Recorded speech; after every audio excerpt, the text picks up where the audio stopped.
Good evening to all of you. Can you hear me? Okay. Yes, we can hear you. You can hear. Welcome to today's evening session of the Raisina dialogue entitled Beachheads of Globalization, Investments, Debts and Transitions. I'm Preeti Soni. I head the United Nations Asian and Pacific Center for Transfer of Technology, APCTT. APCTT is a regional institution of UNESCAP. We work to support member countries, strengthen technology and innovation policies, and promote regional cooperation for technology transfer and betterment of the Asia-Pacific region and achievement of the SDGs. It is my honor and privilege to moderate the panel discussion over here today, comprising of very esteemed and eminent panelists. I must say the topic of today's conversation is extremely relevant. The focus is on maritime nations, including the small island states as well as emerging and fragile economies heavily dependent on marine and coastal ecosystems. Their role is extremely important in the global economy, particularly for global trade, for security, and meeting the SDGs as well as the Paris climate goals. Maritime nations also have their development challenges, including environmental stresses due to natural and human interventions, climate impacts, pollution, and more recently, the socio-economic implications of the pandemic.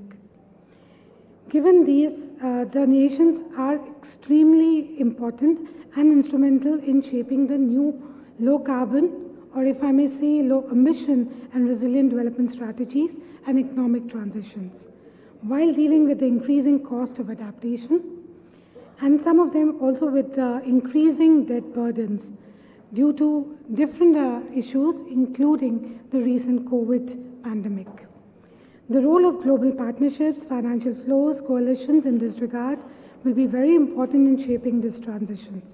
For example, leveraging on opportunities for blue economy, decarbonization of maritime transport, and inclusion of new and better technologies. The session today will dwell upon some of the challenges and opportunities faced by maritime nations, especially the SIDS. And we like to concentrate more on the small and island states. In light of the challenges posed by climate change and COVID, we are talking about globalization, resilience, climate change, and increasing debt burden. And we will also discuss the role of global partnerships, collaboration, private sector investment, and international financial instruments, while maintaining individual sovereignty as well as interests of these nations. I'll take a pause here and go straight to the panelists. I'll request them to take about 5 to 6 minutes to provide their remarks and also respond to the question directed at them. I've been asked to be very strict about the time, so please indulge in case the need be. Following the first round, I will also see how the conversation is going and we can have follow-up questions before we open it to the audience to ask their questions. Let me first go to Mr. Mohamed Nasheed, Honorable Speaker of the Parliament and former President of Maldives. As one of the leading climate advocates of the world, what are the key priorities of maritime nations, especially the SIDS, for the climate change perspectives? How can they collectively come together to protect developing country concerns? How will green investments, such as from the international instruments, help in this regard, while keeping the economic aspirations of SIDS in mind? Also, if you can talk about how they can come together and really take forward the agenda of climate change while keeping their interests in mind and also their sovereignty in mind. Thank you.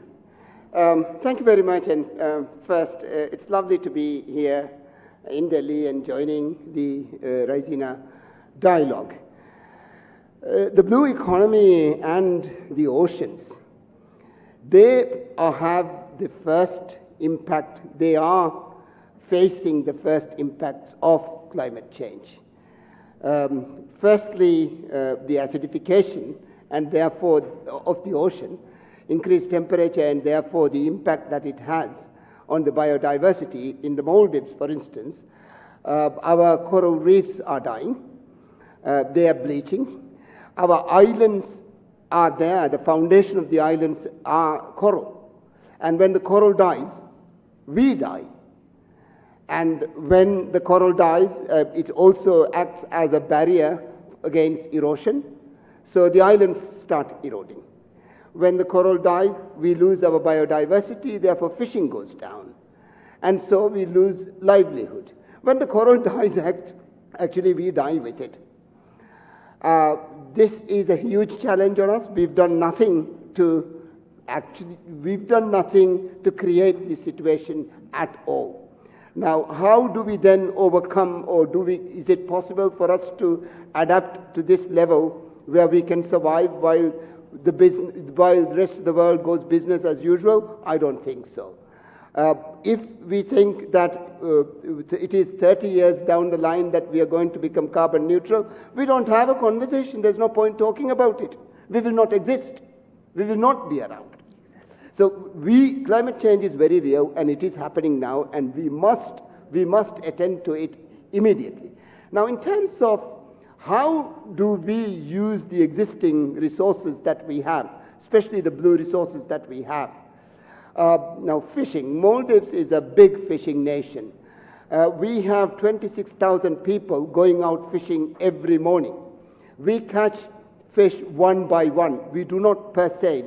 We do not have nets.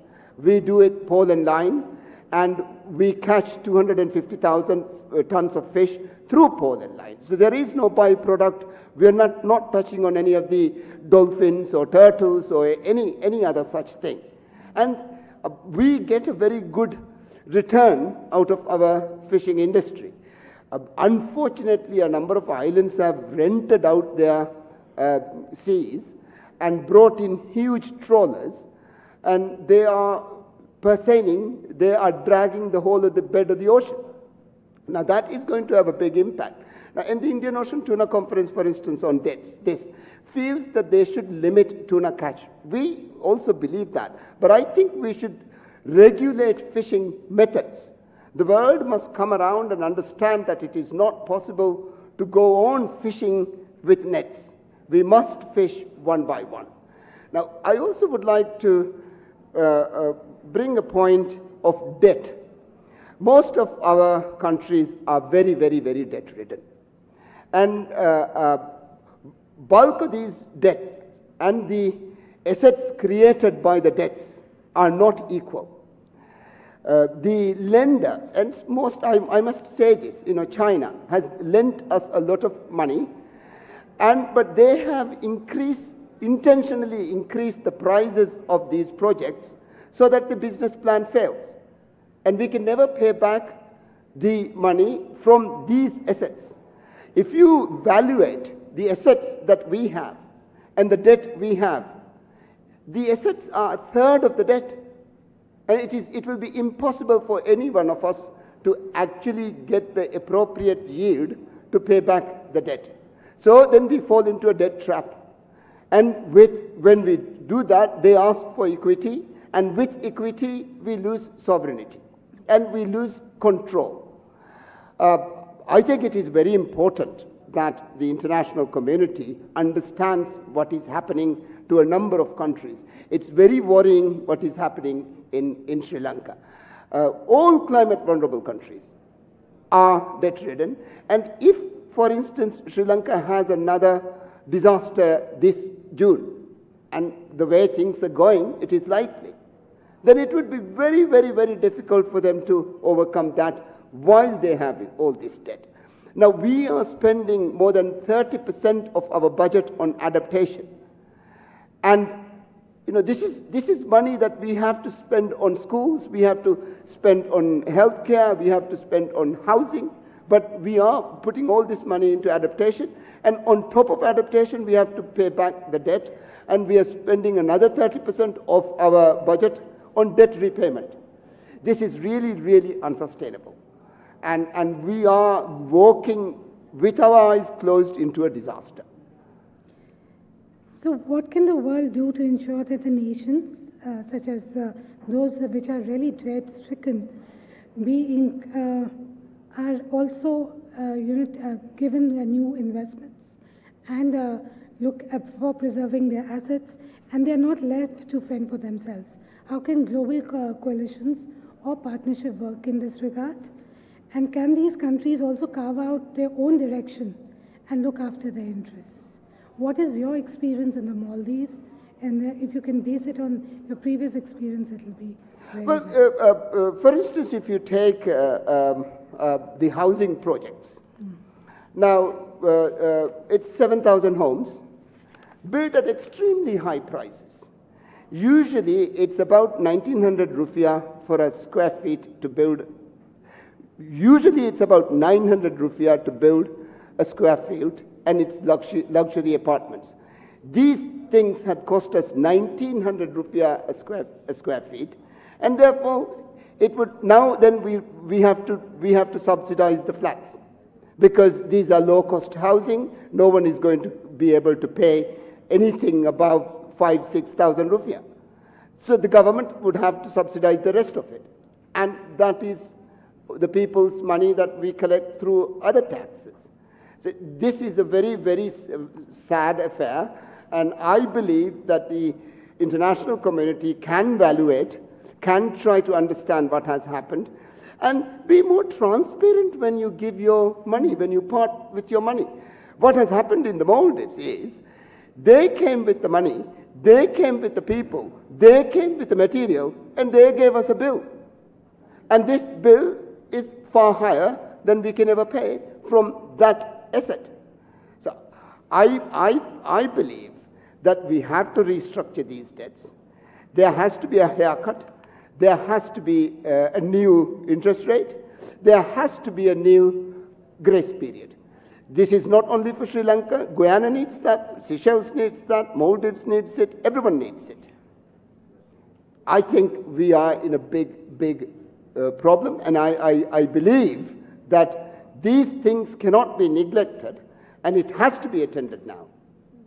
Thank you very much. We move to the next question, and this is for Mr. Hugh Hilton Todd, Honorable Minister of Foreign Affairs and International Cooperation in Guyana. And here we'll take a little different perspective. We've looked at what the previous panelist has said, and now with the we look from the mitigation perspective as well. As you know, the maritime shipping alone contributes to a large portion of maritime trade, as well as global emissions, as well as local pollutants. And if we are moving towards a global transition towards low clean fuels, and the maritime nations, especially the SIDS, have to change over to cleaner fuels, does it also lead to greater, burden on them financially, or if there are other kinds of instruments that can be utilized by them to actually make use and accelerate the transition towards greener fuels? So how are these nations helping to shape the global energy landscape and transition to cleaner fuels, and what are the international instruments that can be used? Well, thank you very much for having me here. It's a pleasure to be at this dialogue and to represent the beautiful country of Guyana. When it comes to global issues, we need a global approach, and multilateralism is that approach that we use to solve global issues, because no one country or group of countries can handle matters that can affect us all on the planet. In the case of Guyana, we are punching above our weight when it comes to our climate action. We are still a net carbon country. Our standing forests alone is sequestering more than 19.5 gigatons of CO2. Our standing forest also is the size of England. We have introduced a low carbon development strategy back in 2009, which was meant to preserve our standing forests, to be able to contribute to the mitigation of fossil fuels and the effects of fossil fuels.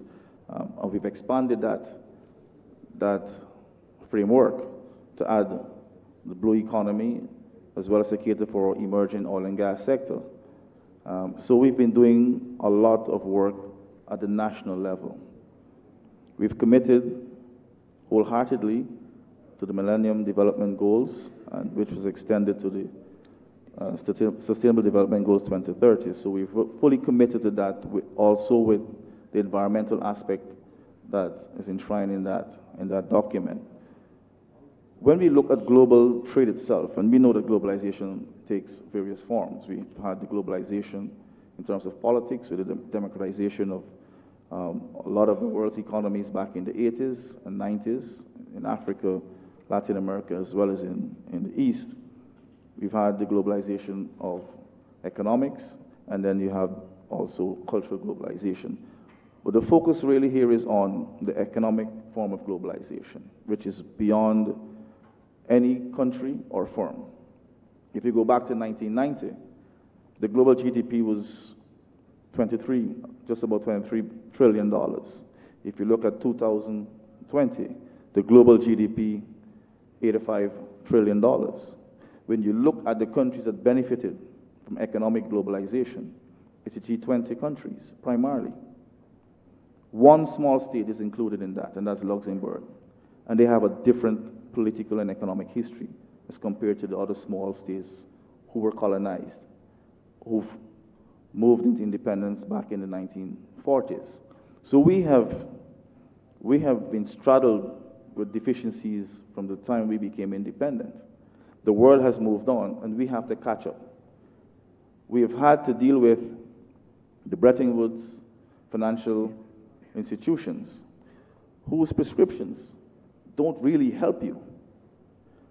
So small states had to be very practical.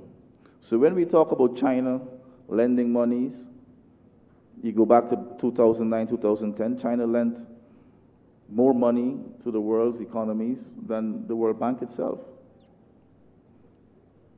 Of course, you're dealing with one country, and they will want to benefit from lending, as the learned politician and former president would have mentioned. It's a self-help basis globally. So when we deal with small scales, who's looking out for our interest?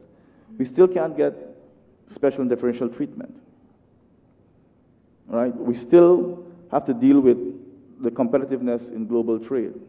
And we have inherent vulnerabilities that we cannot... The European Union and the British government to give us concessions on fish. Exactly. But they charge a 20% duty on our fish. So you see what's going on. So we're not given any preferred treatment. What is being touted is that you're a nation state, you have sovereignty, and you're equal. We're not equal. We are not equal. We will never be equal. So for us, we have our own challenges that we have to deal with inherently. Then we have to deal with challenges that we did not contribute to. So who is supposed to be treating with that? Not us. You have to ask the countries that are benefiting immensely from global trade, the G20. They're the ones that would need to sit down, and you can break it down to the G7 and G3. They need to have that conversation and really think about the humanitarian side of life, the gentle touch. It's all well with saying that you need to adopt the neoliberal economic model, which most of the world has embraced. But you have to be very pragmatic in how you go about it. For us in Guyana, we are very practical in how we treat with issues affecting us, because at the end of the day, we're policymakers, and our citizens are relying on the representatives to take care of their interests. They don't sit down and say, why is the United Nations not taking care of us? Why is the World Bank not taking care of us? Why is the IMF not taking care of us? They don't care about that. They're looking at the people who they have to vote for. That is our challenge. We are making representations at the level, at the multilateral level, as small states. We've been saying the same thing. If you talk to the Maldives, if you talk to Seychelles, Madagascar, Barbados, Jamaica, Trinidad and Tobago, Tuvalu, we all are saying the same thing. So why are we not being heard? If you go to the WTO agreement, which is a legal instrument, in the Marrakesh agreement, they mentioned a small blip on environment. But there's nothing there in the WTO trading rules that really addresses the plight of the environment. So global trade is carrying on at its usual rate while we are facing the brunt of it. So if you were talking about the advancement in technology when it comes to trade, ocean-going vessels and the emissions and so on, we don't build ships. We don't do that. So you need to talk to the industrialized countries who are actually contributing to it. They are making monies. We're not making the money. We are still a net importer of primary products. We're still way behind in terms of our advancement. So the conversation needs to be dealt with at that level, the multilateral level, with those global emitters that should be responsible. And I would dare say who are responsible for the plight of the global environment. So we don't need to look for another planet to live on. This is our planet. And if we don't take care of it, we will all suffer. This is not just a small states issue. This is a global issue. And industrialized countries need to understand that. If we also talk about infrastructure development and how the SIDS and the other maritime nations are looking at infrastructure development while looking at protecting their fragile economies, yes, increasing investment in that sense. We're talking about resilience and adaptation. For us, it's all about resilience building. As I said earlier this morning, any major disaster can disrupt the entire economy of a small state because we are not diversified. We have a small economic base, a small population. So we have a challenge. We have the Paris Agreement that we are sticking by. The developed countries are not adhering to the formula, even though we know the reality. We know the reality. So the $100 billion pledge that we have not received would go towards adaptation. So for us, we have to take monies from the Treasury. We have to deal with our own sea defense and our own irrigation on our own. We have our own Civil Defense Commission, and I would say that most of the island states, or the SIDS, have their own national policies to mitigate. But we have to do that, because we have to look after our people. But who's looking after the interests of the global citizen?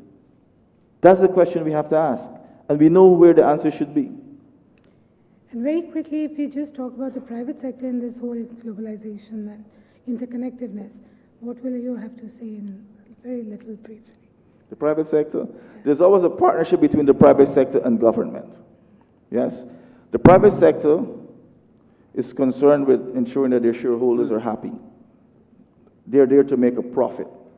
Government is not in business to make a profit. There are many private sector individuals who champion climate change and who are doing a lot, but much more needs to be done. If you take the world's billionaires, they can fix this problem overnight. Why are they not doing that? Why are they not doing it? They're making billions upon billions of dollars annually. Monies from the private sector can go towards adaptation and resilience building. Why are they not chipping in? And they're making money from the developing world. That's where they're making their money, from the developing world. So we have to have that conversation. We have a coalition of partners, stakeholders who sit to discuss adaptation and resilience. There's a lot of talk, no action. Thank you. We'll come back to that a little later. But now we go to Ms. Malshini Senaratne, who is the Assistant Head of Department and Lecturer at the University of Seychelles. Drawing upon your experience, may I just talk about the strategies for sustainable development and ocean-based low-carbon development and resilience strategies as well. Sure. And the two main areas that currently are, touched upon in a usual sense is one, blue economy, and second, nature-based solutions. But I know you've worked a lot and extensively on blue economy, which drives the overall efforts for addressing climate change by various nations. Can you talk about a little based on your experience and also touch upon the financing options that are available and how these can be replicated by different countries by learning from each other? Sure, happy to. So my fellow panelists have made excellent contributions towards the whole global problems that SIDS are facing. So I will add to the Seychelles perspective. Essentially, I think I'm one of the smallest islands represented on the panel here today. So we are 1% land, the Seychelles, and 99% ocean. So it makes sense in 2018 that we launched a blue economy model framework and roadmap that basically stressed on sustainable ocean development. Now, this next bit might sound comical because I'm sitting out here in India, but our population is about 98,000 people. That's it. So self-sufficiency for us derives predominantly on global partnerships, regional institutions, the linkages and the collaborations that happen not just with regional SIDS, but also with countries around the world, right? Now, what has been very important to the Seychelles has been the emphasis placed on the issues that are central to our development, things that are perhaps perceived as non-traditional to our global partners. Examples: maritime security, piracy, transnational organized crime, human and drug trafficking. And to a large extent, we push as much as possible our issues on the table, and we have noticed that our global partners do take care and they do take the time and attention to perhaps cater to those needs. Case in point, India, one of our key global partners, very instrumental in our development, and perhaps their help and their extension of offers of aid can be summed up through a string of T's. So you have trade, technology, and you have transportation. So for Seychelles, predominantly, our public transportation has been completely donated by the government of India. So the Tata buses that we have in Seychelles has been essentially a donation from India. Now, we are definitely imperiled as small island nation states. And my colleagues on the panel have made excellent points as to how exactly we are imperiled. But I believe we need to also insert a caution here. The notion that we are extremely helpless and vulnerable has been promoted in a number of sessions, and I would have to agree on this to a large point. But there is a grain of resilience in small island states that cannot be ignored. Islanders, myself, my colleagues in other islands, we're not standing on the beach. We're not wringing our hands helplessly watching the waters rise around us and not taking proactive measures. And to that end, I would like to say that for the Seychelles, we have tried as much as possible to be innovative in our approach to not just debt relief, but also how we frame our development on a global stage. We are reframing and rebranding, and we are talking about large ocean states at this point. And what we are trying to do is perhaps punch above our weight, to take from my fellow panelists there, and we are trying to show that to a large extent we have a voice and we need to be using it a lot louder. So the Seychelles was the first country to launch the Blue Bond in 2015, and following that it was taken up, I believe, by Belize, and 6 other bonds were issued around the world. We were the first to earmark debt for nature swaps, wherein part of the funds that came out of that swap was allocated towards environmental projects in the Seychelles. I myself have been very honored to have received grant funding from these mechanisms in order to run environmental projects in the country. So these are innovative and radical approaches to debt relief, restructuring, but obviously much more needs to be done. And while I hope we stand as a case for best practice, we always look for collaborations with our partners around the world, as well as other SIDS, to know exactly what to do going forward. Last but not least, we have protected 30% of our exclusive economic zone. This is now a marine protected area. This was done in 2020, and this was a target that was met 10 years ahead of its goal. It is now that we are starting to talk about how to allocate those zones, what is absolutely possible in terms of economic activities, where you can have some economic activities and where some zones are completely set aside for protection. We cannot do it alone. I hope the examples I've provided showcases the fact that for the Seychelles, while we are very determined to be sovereign, we are very determined to have also a hand in our destiny.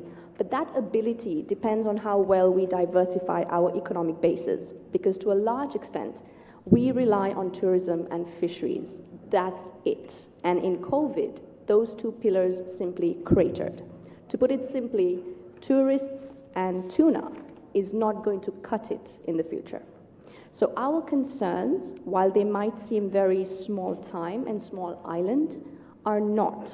They are global concerns. They become your problem when we are not able to deal with it. So there has to be some sort of collective responsibility that takes place. And especially in a COVID era, there needs to be collective responsibility to a large extent. Thank you. Thank you. And since you've touched upon COVID, may I ask you a follow-up question? How are the states and the other maritime nations positioned to move towards and divert their investments for green, resilient, and inclusive recovery from COVID pandemic? Let's talk about the COVID pandemic.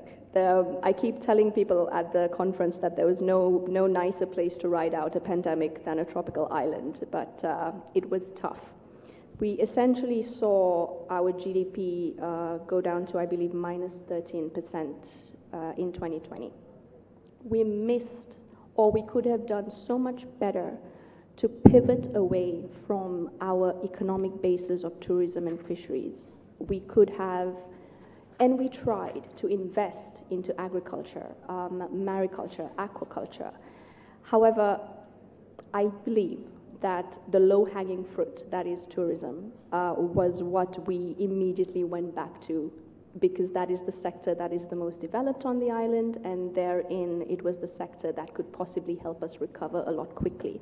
So in terms of other investment, our blue economy agenda does make space for other sectors that could grow and diversify.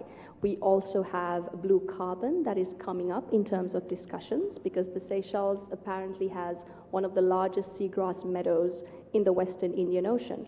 But to this day, we are still trying to assess and understand the species of seagrass that we have, the extent of carbon stock that the country holds, and how do you translate that to carbon financing, offsetting, and funding mechanisms for the country in the future.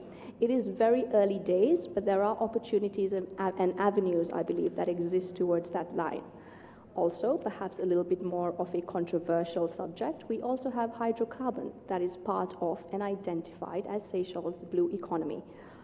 How do you marry the concept of hydrocarbon with the fact that the blue economy is based on sustainable ocean-based development? There is extraction that's happening there. There is exploration that has to happen there as well. So do we remain on the same course, or do we now adjust in a post-COVID world and sort of look at and transition towards more sustainable forms of growth?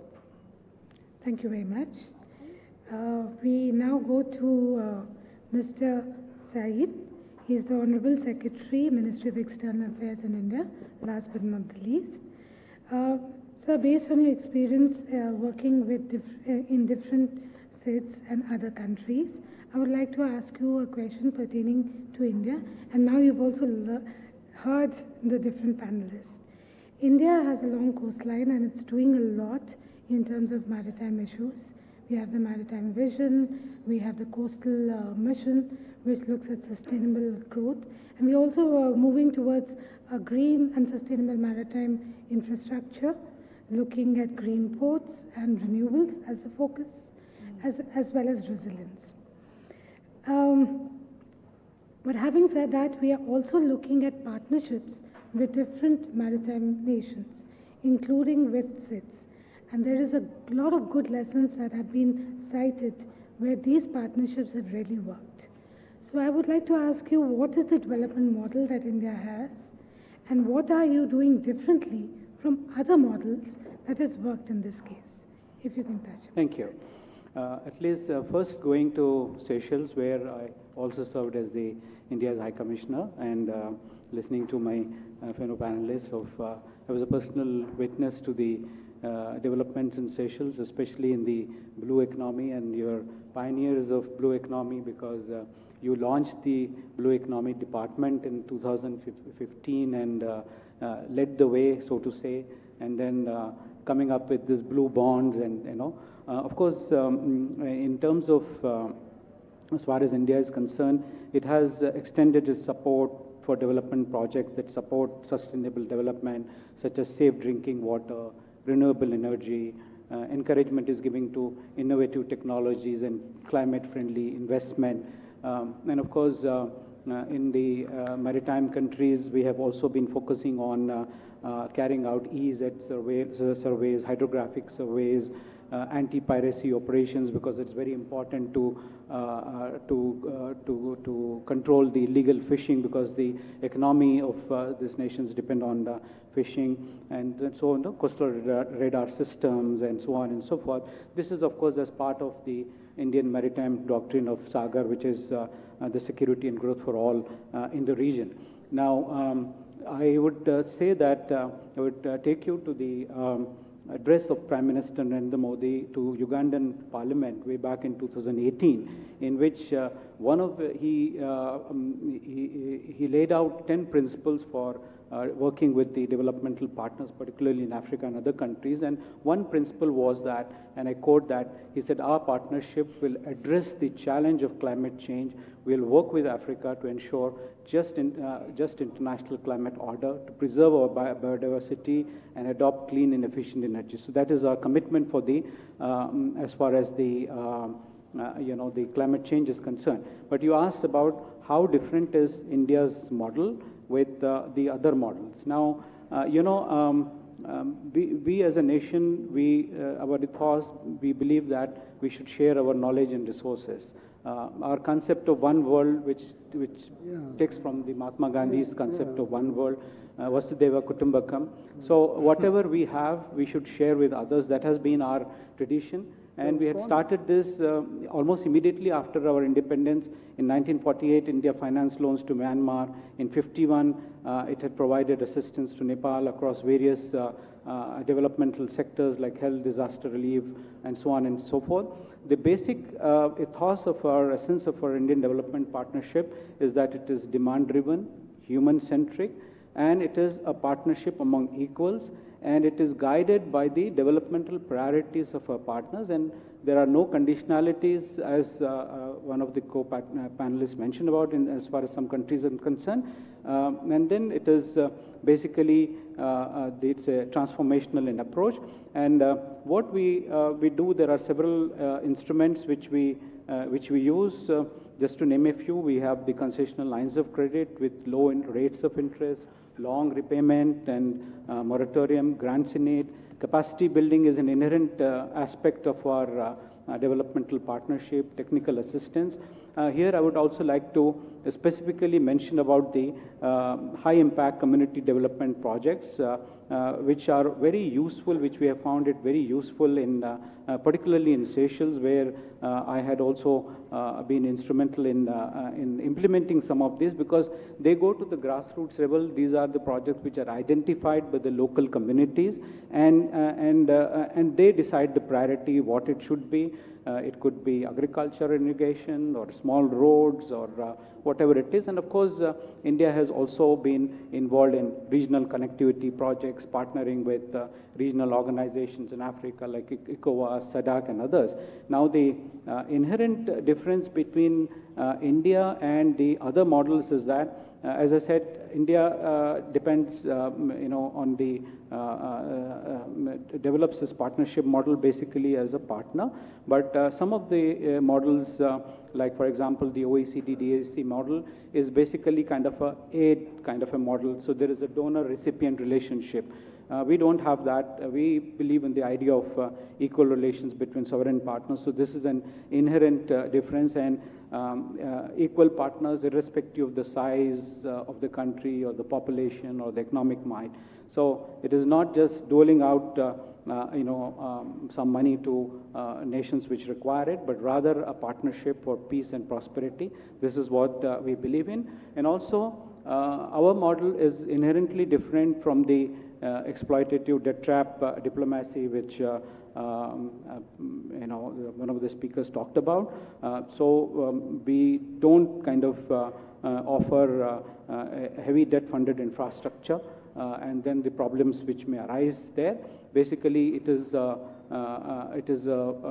process in which the recipient countries let us know what they need, which areas they need. We don't impose you say if you are strong in IT or biotech or any other thing, we don't say that you take projects in this. It is basically what they want and how they want with full transparency. This is the essence of our thing. Thank you very much.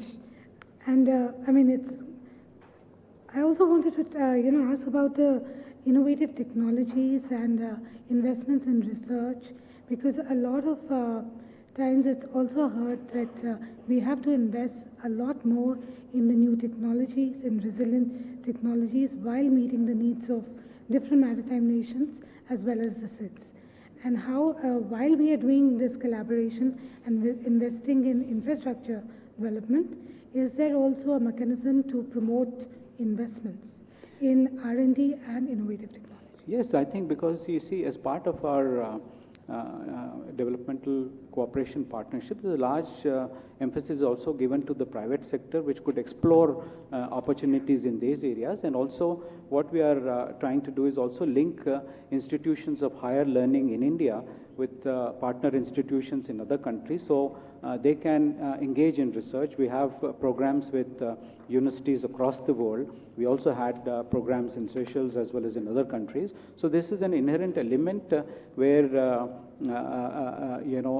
technology upgradation, capacity building, and sharing of knowledge, and especially in R&D and science and technology, this is something which is part and parcel of the thing, not just only the lines of credits or grants. Thank you very much. I think it's been really interesting. It says time up, but we started a little late. I think the minister wants to say a few more words. So we'll come back. I just wanted to close by saying that we now live in a multipolar world. Yeah. And if we're living in a multipolar world where there are also other powerful actors beyond the nation state. We have firms or multinational corporations. We have NGOs. We have multilateral institutions. If we're going to achieve global governance, it should not only work when it's in the interest of the industrialized economies. It should also work when it's in the interest of small economies, because small economies are special and we should be differentiated. We are. That's a reality. And if we're going to compete in a global environment, global governance has to also take into consideration our realities. And that is important for us. What we're faced with is that when we have a challenge that is global, that affects us, our voices are not being heard or attended to. And that should stop. There's enough monies in this world. We're not short of financing. There's enough money in this world to fix problems. Why is it not being attended to? Why is it not? Are we second-class world citizens? The last time I checked, we're not.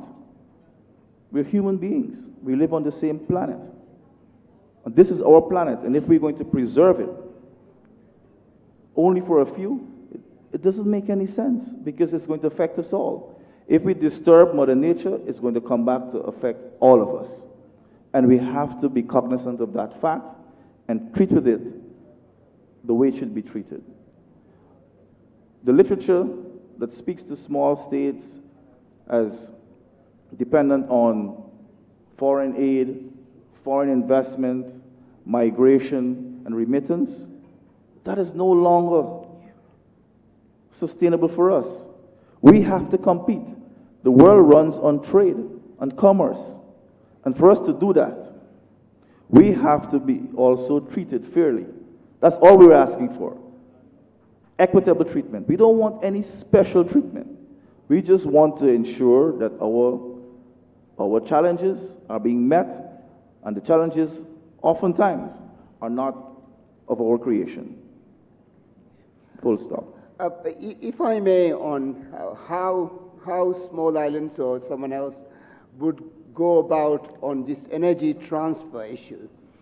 One of the things that we really do want is what countries would have to have is proper legislations that would attract foreign direct investments. I'm talking about power purchasing agreements and feed-in tariff systems, and also an arrangement on how the profits for the investor can be repatriated. Would it be repatriated in foreign currency, or would it, of course, people wouldn't want to carry a whole lot of Maldives rupiah, but they can come here to the Maldives, make money, and take it. I think there is a need for proper legislations.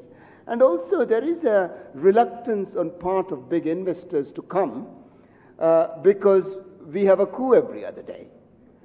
And there is a need to guarantee these contracts against these kind of shocks. So the World Bank, hopefully, must come up and say, look, whatever happens, we will maintain these contracts. I think a lot of people are unable to come because of these difficulties that we also ourselves have. But please, we didn't do this. We did not destroy the planet. We had no part in it. Guyana has more trees than England because they cut everything off to come and capture Guyana. They built ships out of that. And now we have to again rebuild. And she is trying to save the world by seaweed, planting seaweed. While if you go over any of these European countries, you would see it's flat, not a single tree. But these were woodlands. So we must go back to reforesting. We must change farming methods. We must go into vertical farming. And please don't depend on us, our seagrass, for you to survive again.